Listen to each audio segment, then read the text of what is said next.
So hello everybody and welcome back here up on the second part of the BSN Hour. The first part is going up on YouTube right now as we speak.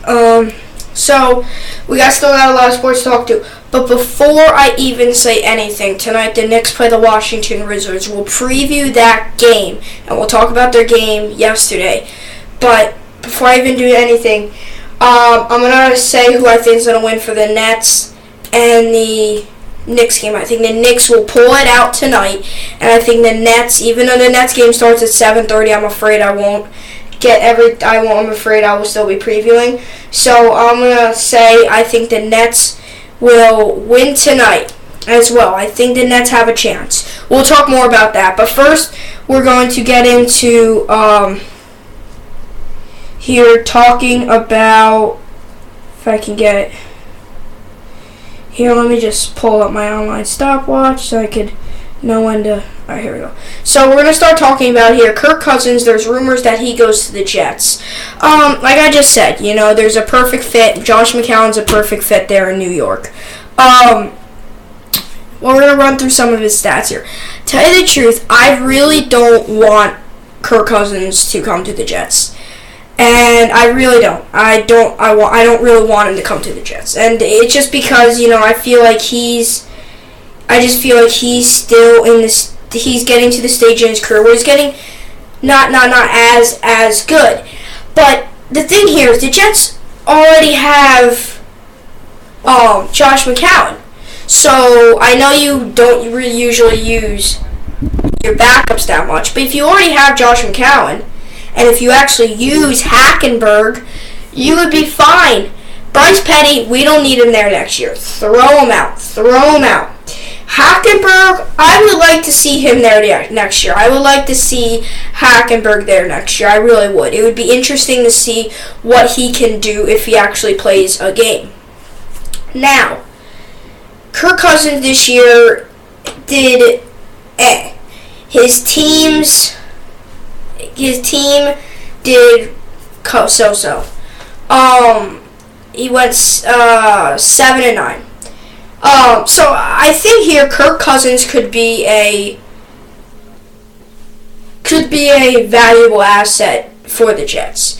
But do I think they need him? No. The reason why I say this. Now.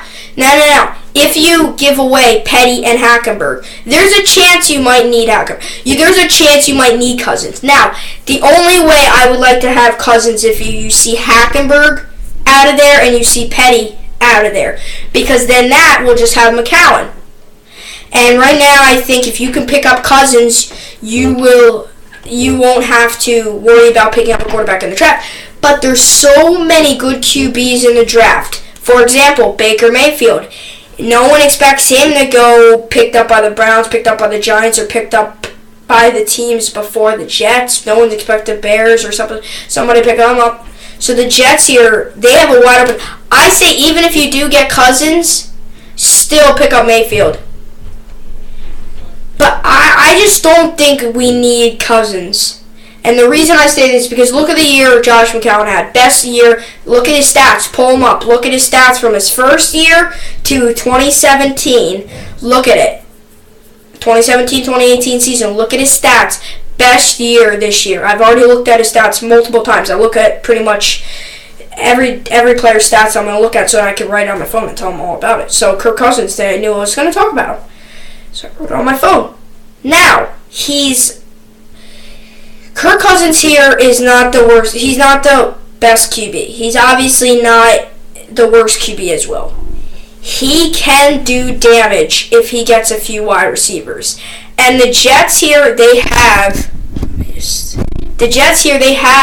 a few key wide receivers.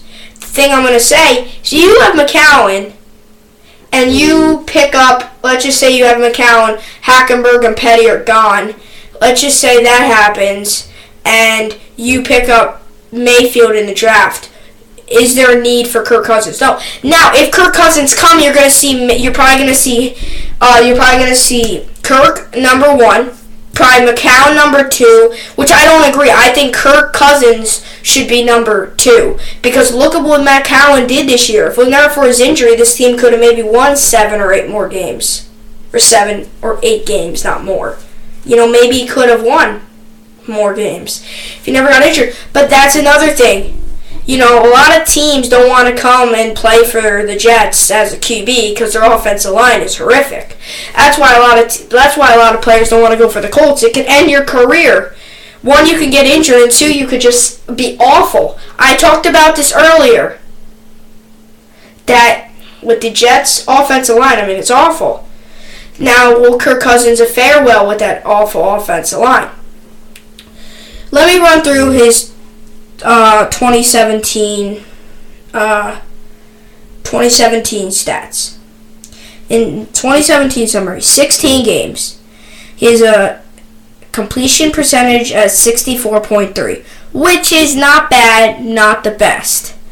4,093 yards and 27 touchdowns. 1 touchdown away from 100. Career, 62 games, average 31. Completion, 65.5 is his percentage. So not bad, but still not great. 16,206 total yards, 99 touchdowns. So we can just say, right. We can say he's decent, right? He's decent. He's been in the league since 2012. Now, let's just look at all of his 2017 stats. He's completion. I already talked about all that. Okay, so yeah, I already talked about all that. Yep. Alright, so let me now I'm going to read his playoff. So now this is his playoff, and I know you don't have to really worry about this, but this is his playoff game log. You don't really have to worry about this because the Jets aren't making the playoffs anytime soon. So he has a 3 complete CMP.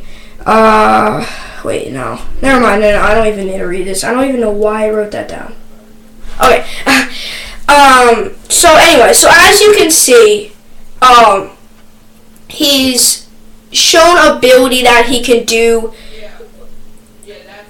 well, but he's also shown ability that he's a little rusty in some parts of playing.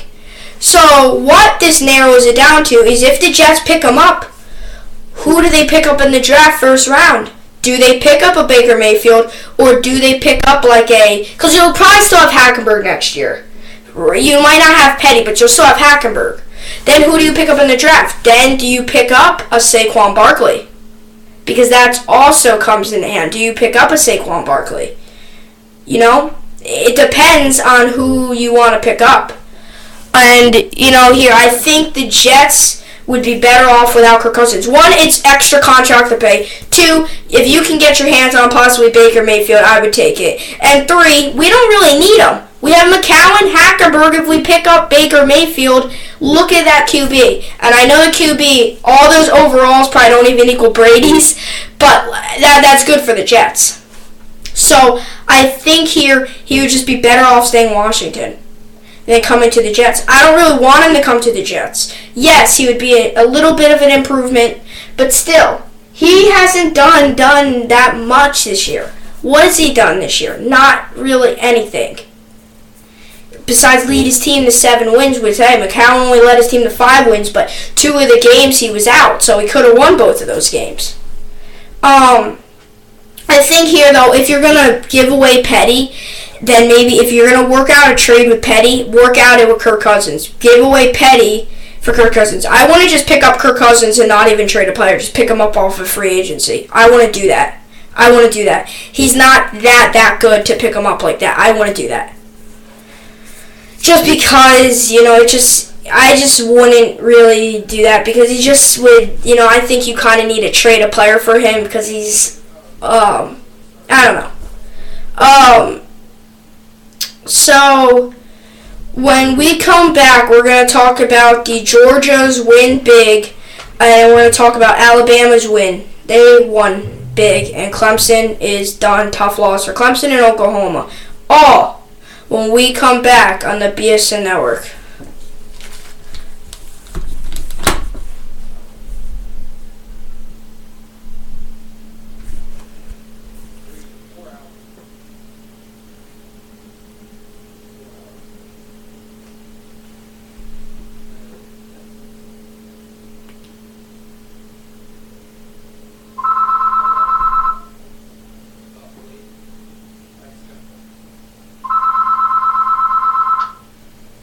Call from Anonymous.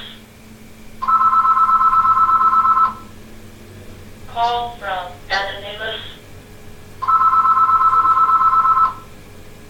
Call from Anonymous.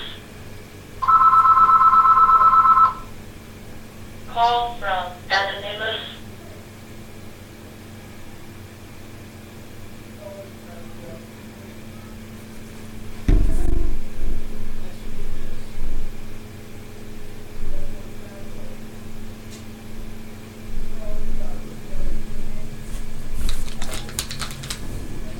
So we're back here. Sorry for the little bit of a long break. So Clemson here.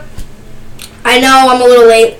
Sorry, something went wrong loading up that video and it was late. I already said this. Something went like weirdly wrong. It was uploading and then it was weird. It was just weird. So sorry that I have to put this a day late, because if you watched other shows on TV, they probably already talked about the game.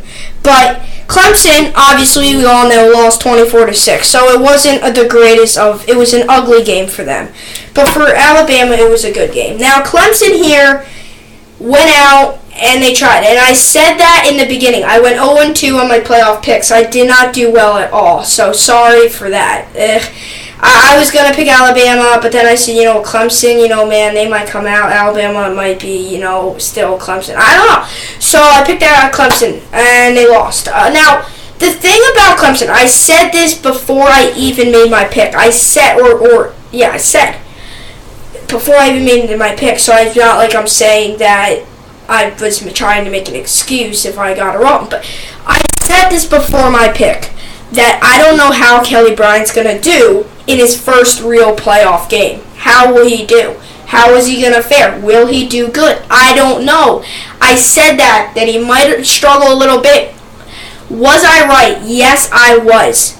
They had that one turnover they had against Alabama, and then they couldn't get anything rolling from there. They started to struggle. He had the ball knocked out. When he was like this, he had the ball knocked out, and Alabama returned it back. And this was just all Alabama this game. I think Clemson really just, from the beginning, I knew it. Once Clemson got up 10-0, once Alabama got up 10-0, I kind of had that iffy feeling, this is going to be one of those games. On the other hand here, that was just an awesome game, Oklahoma game. But let's get back to this game. This is just a tough loss for Clemson. This was a game here that Clemson wasn't suspected to win, but they were suspected to bring up a fight, not score 6 points. I think here Clemson had many chances. I think just Alabama here, I'm going to talk about this. Alabama's defense was just all over Clemson. Clemson didn't run the ball. I said if Clemson wants to win, they're going to have to run the ball. They didn't run the ball. Clemson had a few dumb mistakes, dropping balls, just a few butthead moves, and they just kind of just was like, it was just a few moves that did not make real sense, and they did not do their game that they were on. Clemson ends the season 12-2. They gotta head on. They gotta get focused on next season.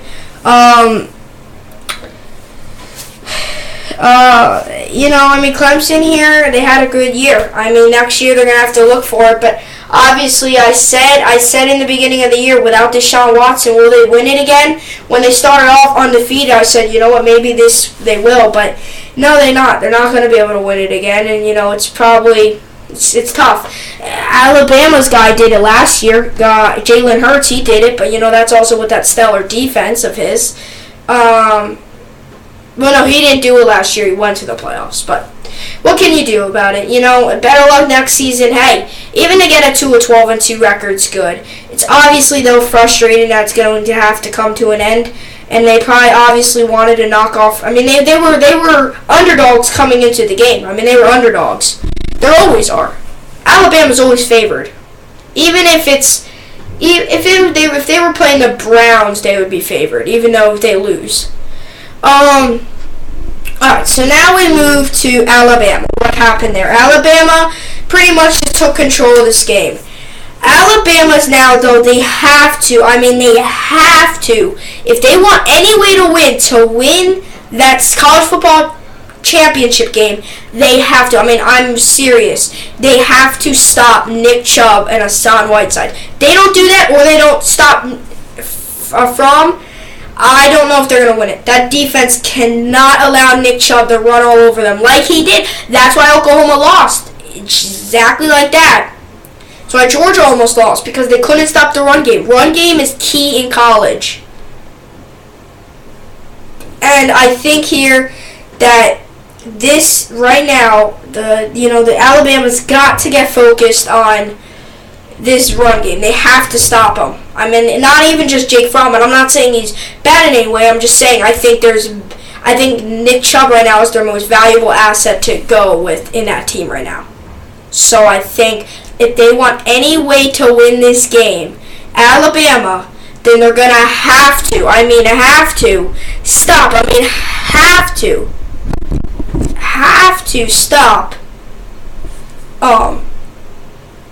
not just even Hassan Whiteside, more Nick Chubb. And Georgia's got to run over Alabama if they want to win.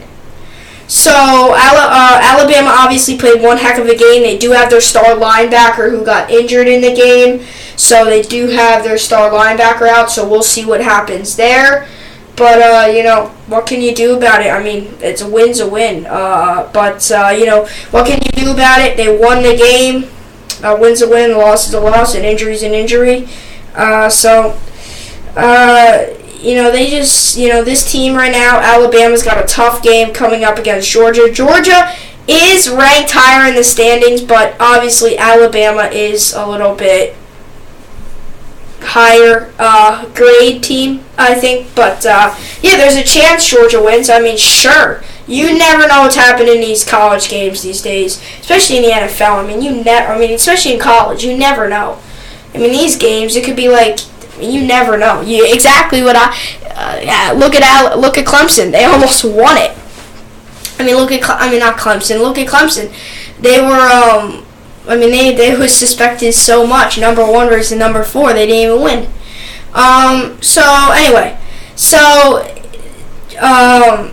So Alabama's got to get ready for that game. When we come back, we will get talking on the Georgia-Oklahoma game, and then we'll talk about Knicks, Nets, and Rangers, all when we come back on the BSN Network.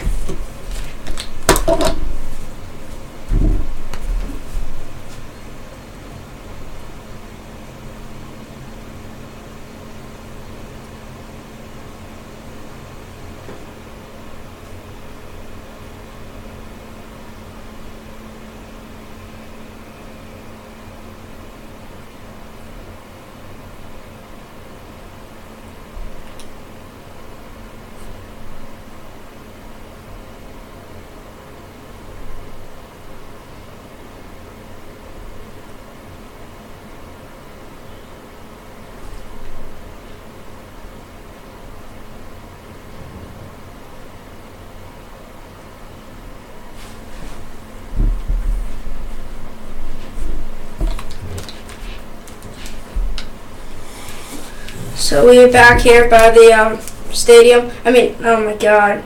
We are back here at the studio.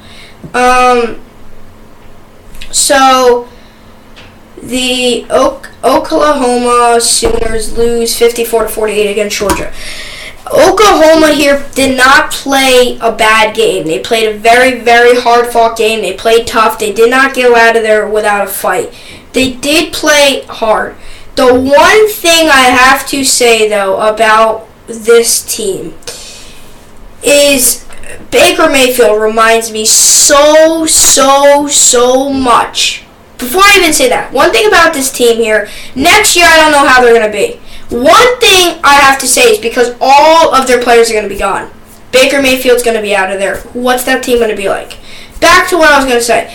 Baker Mayfield reminds me just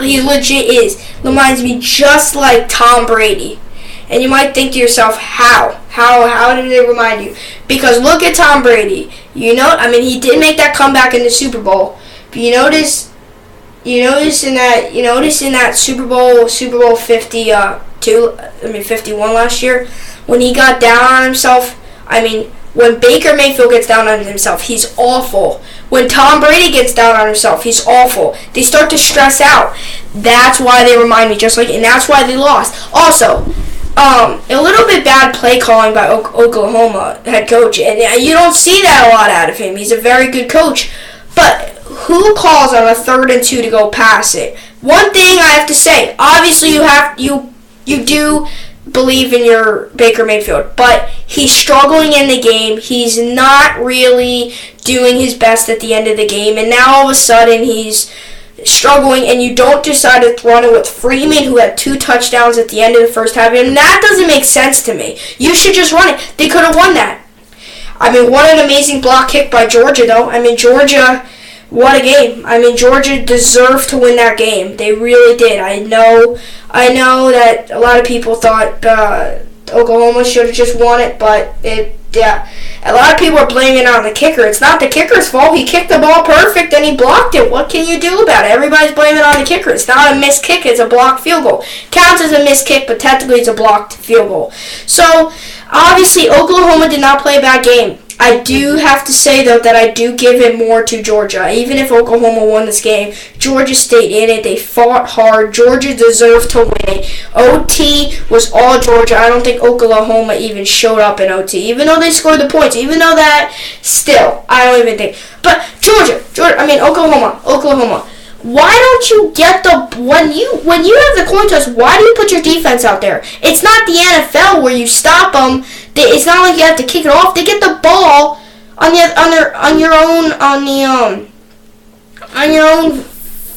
your defense side. I think it's like the 40-yard line they get the ball, or like the 30-yard line. Come on. You got to take advantage of that and put your defense out there. You got to take advantage of that, put your offense out there, and then put your defense out there. You can't be worried. You can't even be worried about putting your defense out there and then not doing well, and then your offense having all the pressure. You cannot do that.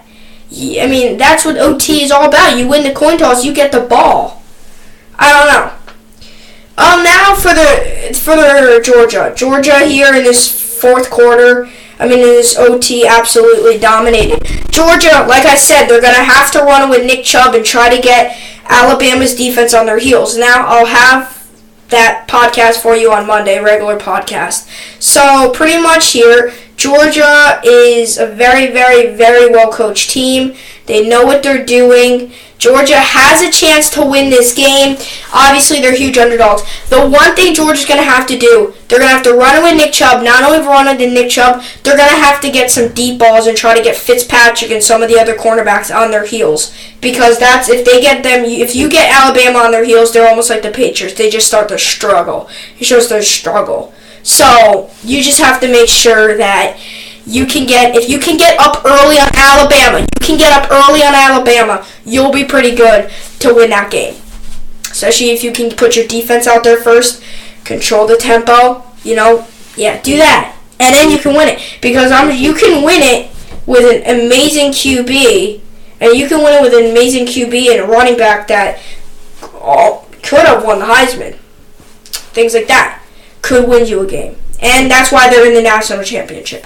So when we come back, we're going to talk about the Rangers game. We're going to preview the Nets and then the Knicks game because the Rangers game is coming up the latest. All when we come back on the BSN Network.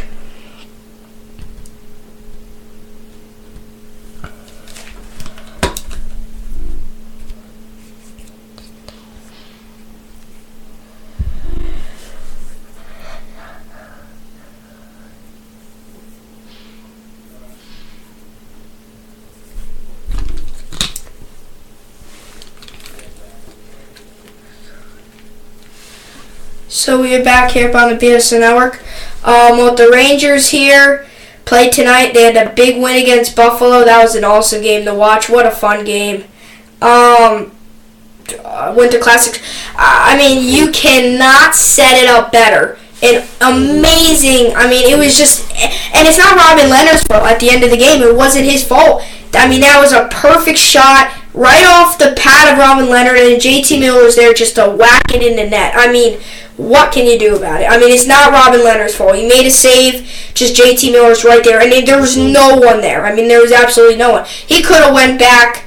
He could have went to McDonald. He could have went back to Madison Square Garden, skated around the rink, and came back. Still would have been no one there. I mean, he had a wide open shot, and I mean, that was just crazy. And hey, I mean, that's frustrating for the Sabres to end the game on that way. If that shot that was never took, or with things like that, that's probably frustrating to the Sabres. Sabres moved to 10-20-9 on the year. Rangers moved to 21-13-5 on the year. Rangers have a game tonight against the Blackhawks. They're home. They're going to have the home field advantage here in this game. Big game, 8 p.m. tonight, January 3rd. They play tonight. Big game. They need to get this game. They need to win this game. If they can win this game, they're fourth in the Metropolitan Division. They can win this game. This would be very good. Goals per game. They have 3.1. That's ranked 7th. Saves, 90.2 and 91.5 in the Blackhawks' favor.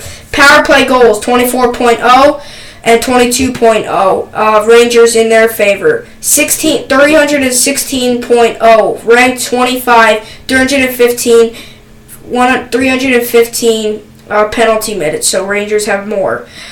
Shorthanded goals, 4.0. Blackhawks, that's what the Rangers have to watch out here. Blackhawks have some great shorthanded.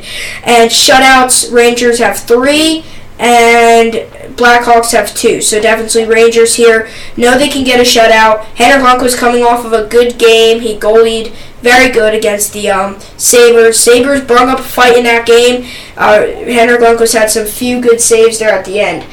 So I think this game will be interesting. It's going to be interesting to see who comes out to the faster start. Will it be Patrick Kane, Jonathan Toews, and the Blackhawks, or will it be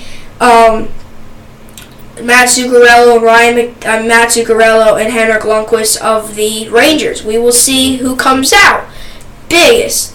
2 goalies, Corey Crawford, Henrik Lundqvist. Going to be a great matchup in goalie. In the net, it's going to be a fun game to watch. 3 games tonight I want to watch, and I don't know what one I'm going to watch. I think I'm going to pick out a hat what one I'm going to watch the most, and I'll flip on and off.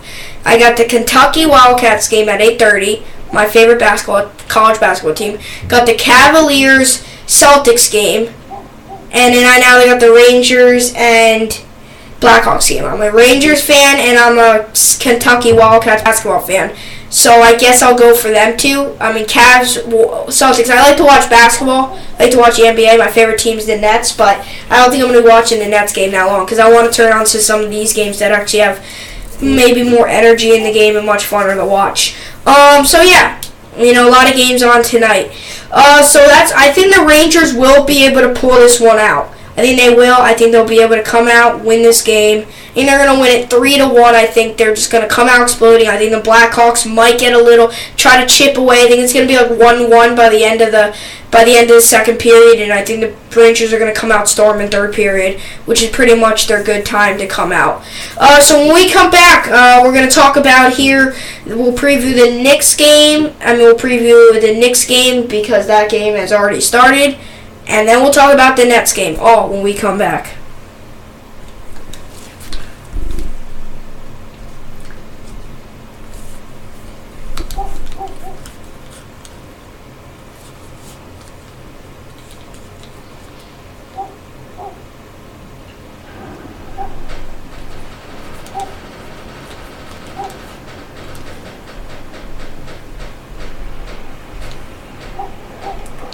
So we're back here on the BSN Network.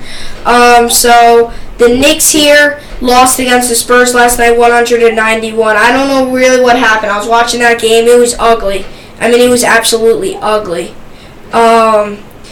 Knicks tried to make a comeback. They couldn't do it. They just struggled in the game tremendously. They really did struggle. They did not do well at all. They play tonight, January 3rd at 7 p.m. at the Wizards. They're playing right now. They're on a one-game losing streak. They really have struggled, though. I mean, they have not done well these past few games. They're away today. They're away against the Heat, so they're on a three-game.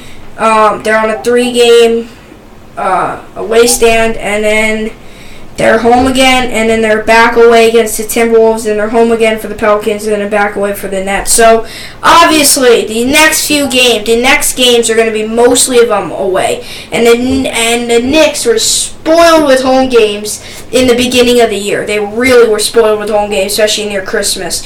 So, I've already said, I don't think the Knicks are going to come out tonight. I think the Knicks are going to come out tonight. I think they pull the W. Wizards look like they should be a team that should be winning it all this year with some games, and in some games they just look like awful. And they do not play so well against the Brooklyn Nets, so that's why I'm going to give it to them here, because the Nets, if they can beat them, anybody can really beat them.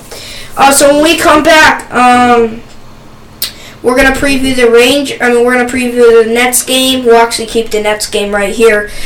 So now on to the Nets game here. The Nets, obviously, looking for another big win over a Timberwolves team that's very, very good. That's playing a Timberwolves team this year that's done well. They stopped Aaron Gordon. They played well against the Magic. They're playing a Timberwolves team now. January 3rd, 7:30 p.m. The game starts right now. I have it on my TV. I just have it on mute so that my mic don't pick it up. So yeah, I think the Nets here tonight, like I said, they got to stop shooting their three-pointers. They're coming off of a ginormous win. They're coming off of two good games here, so they should grab in momentum. So they play tonight. I already said my answer. The Nets are going to need to stop them. I said the Nets can pull this one out tonight if they play good D and play good O. So, when we come back, we're going to wrap up today's BSN Network. When we come back on the BSN Network.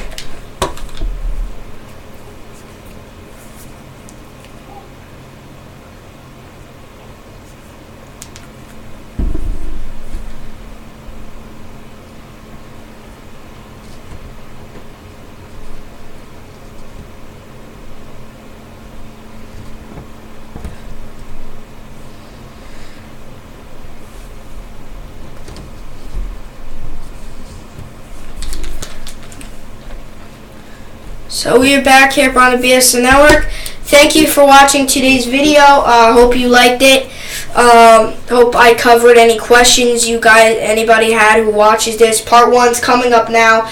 Part 2 will be coming up soon. Hope you enjoyed it. If you have any questions, you can comment down below and ask me them. I'll be more than happy to answer them for you. Hope you enjoyed it. Hope I answered any questions that you might have had. Hope you enjoyed today's video, and I will see you everybody tomorrow. Have a good night, everybody. Thanks for watching.